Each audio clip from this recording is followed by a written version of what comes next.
Welcome back to Get Your Notebook, right?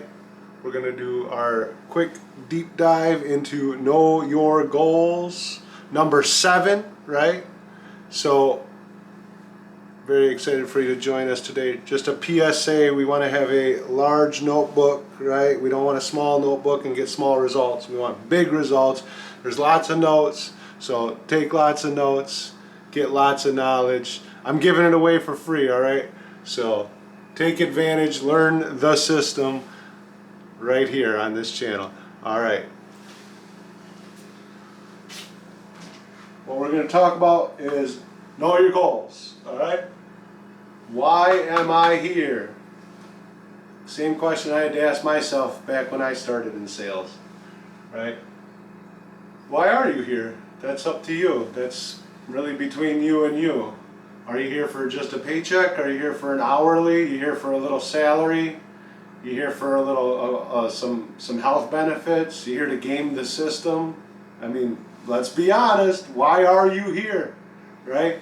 These are some of the reasons. I've seen people come and go. I've seen employees. I've seen managers all with these kinds of mindsets. They're just there.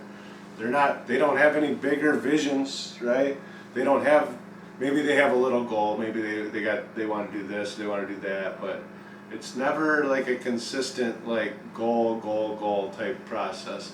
So know your goals, for me, it's one of my keys, it's one of my things I teach now with my team out there.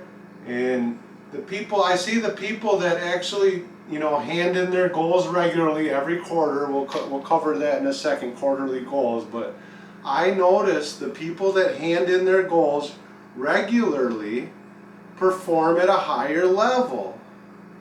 Is that coincidence? I mean, 10, 12, 13 years now of doing this, being a manager for 7 or 8 of those, I don't think it's coincidence. I don't think it's coincidence. I know that I was a person that didn't have any goals when I started in sales. I mean, I had dreams, I had like desires, but I never wrote down any goals, right? And it's like a new habit. It's like a thing I was never taught how to do, is just write a goal down. And it was kind of weird for me in the beginning to like write goals down. So don't be like, turned off by it because it's like something new, it's something weird you've never done, right? It's powerful. It's very powerful. Before I start, I'll tell you the story that I was told. There was a study done back in like the 50s or 60s. You'll have to Google it. It was Harvard or Yale, but it was about people. They studied an entire graduating class, right, of this high Ivy League school, and the class, these are high performing, Ivy League students, right? So they followed this class for like their life, over their course of their life in this study, like for 40 or 50 years after they graduated.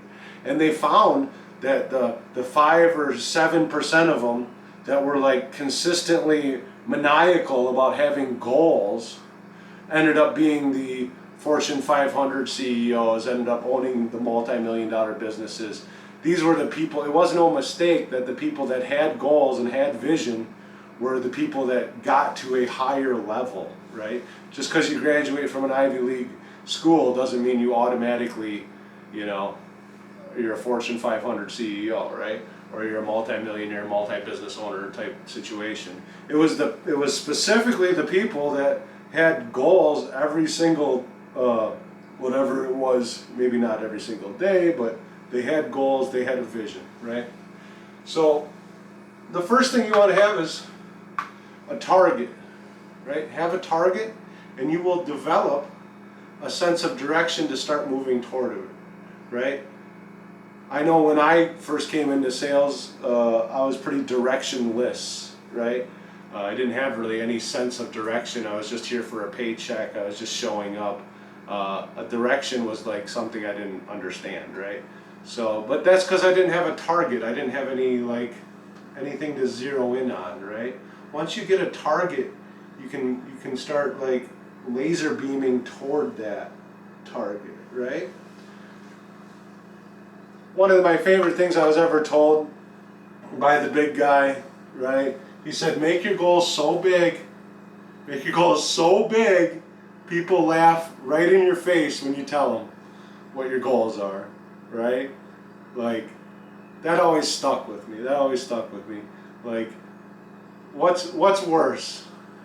Having big goals and falling short, or having little goals and hitting them, right? So have gigantic goals. Push yourself, push your outer limits, right? Push yourself to the boundaries and beyond, right? Have such gigantic goals. People just, they can't believe you, right? And everybody laughs at you until you prove them wrong, right? It's happened multiple. It's the story that keeps getting told, right? It's happened multiple times, right?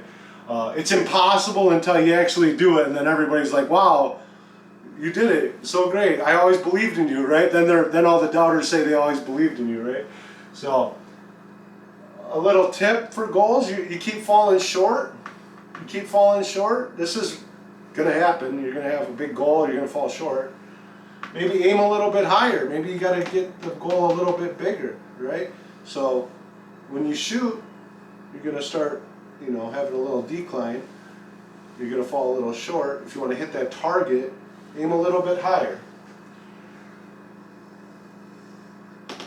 Ways to do goals: we do daily goals, we do weekly goals.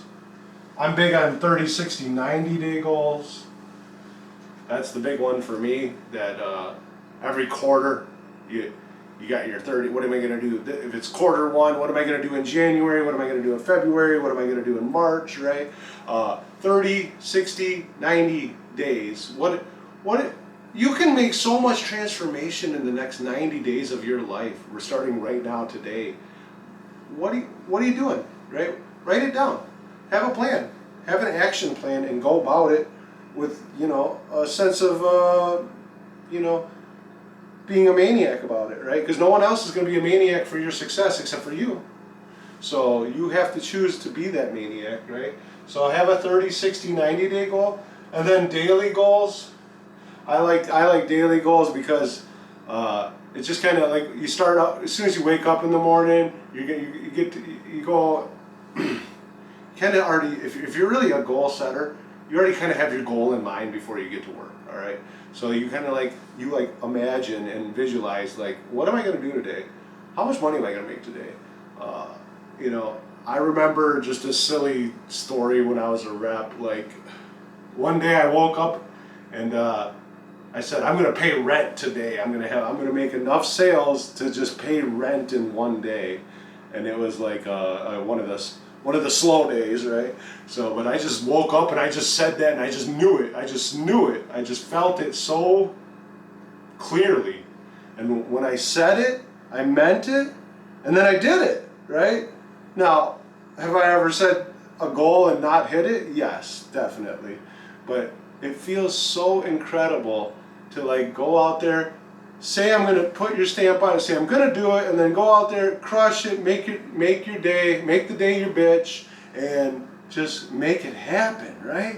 So having a daily goal is freaking awesome. Yearly, I always at the beginning of every year have what's my 2024 goal? What's, a lot can happen in 12 months. 5-year, 10-year, 15-year, 20-year, right? And then what's your life vision? What's your overall life's vision, right? And it's probably not the job you're working at right now, right? Maybe it is. Maybe you want to make a career out of it. I don't know.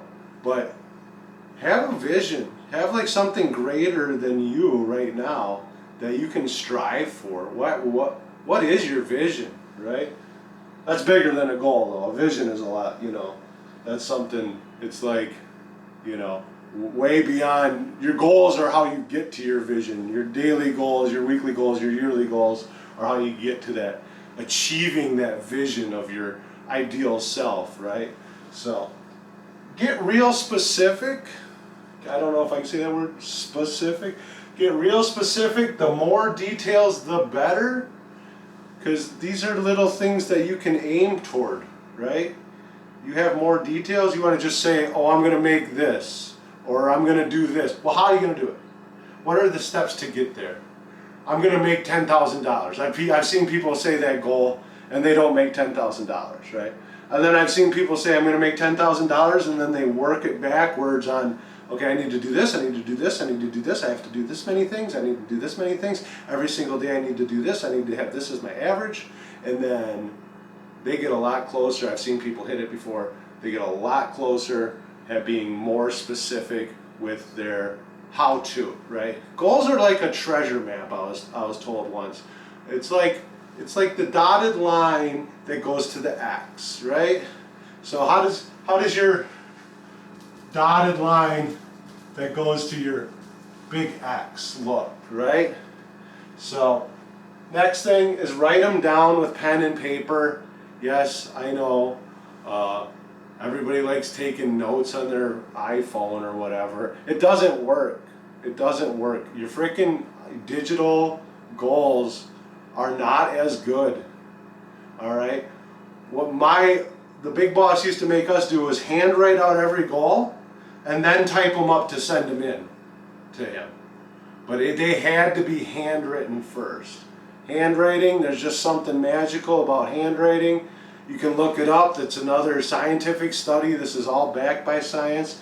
When you write something down, it becomes ingrained in your memory. That's what Get Your Notebook's all about, right? Write things down with pen and paper, or a pencil and paper. Like, you can literally write it down and then throw that piece of paper away, and it's going to stick in your head better. Versus you just listening to me, you just listening to your mentor. Like, look out for yourself. Take the notes. Take the notes. They're gonna pay off. It's gonna stick better. And don't you want your goals to be a little stickier, right? They used to say also, besides writing it down on pen and paper, make sure to duct tape these goals to your steering wheel and to your bedpost and to your rearview mirror, and staple them to your forehead, and everywhere you go and everywhere you look, put them in your bathroom mirror. So everywhere you go, you see your goals all the time. So you're always thinking. So keep them close. Put them in your wall. That's a little excessive, obviously, but that's how they used to, have fun talking to us. But put them in your wallet. Put them in your purse. Keep them in your notebook in the passenger seat of your car. Like, keep them close and keep looking at them, right? SMART goals, right? So what's a SMART goal? This is just a way to do goals. I don't always do SMART goals myself. I like gigantic goals. I like big goals. I still like to make sure they're like more like stretch goals. Like, it's something I've never done, but it's something that's realistic, right? I don't know if I like that word realistic, but like it can happen, right? So SMART goals are specific, measurable, attainable, they're relevant, right? They're time bound, right? You say you want to make $1 million, well, when, right? You just say, I'm going to make $1 million. Well, what is that? 10 years from now? This year? This month? What are you talking about, right? You got to time bound your goals. So SMART goals, I like those. Good way to write goals out. And then the last thing is visualize your goals and your success consistently. Like, use the power of your mind and start seeing yourself hitting them. And do this as like a daily practice. That's why you want to keep your goals close. So you can just see yourself and envision yourself already doing it, right? Because if you can envision yourself already doing it, guess what? Then it's not so hard because you already did it, right? In your mind, right? So that's going to be it for today. I really do appreciate y'all coming down. Thanks for stopping by. Get Your Notebook. We'll see you in the next round. Have a freaking awesome day. Take care.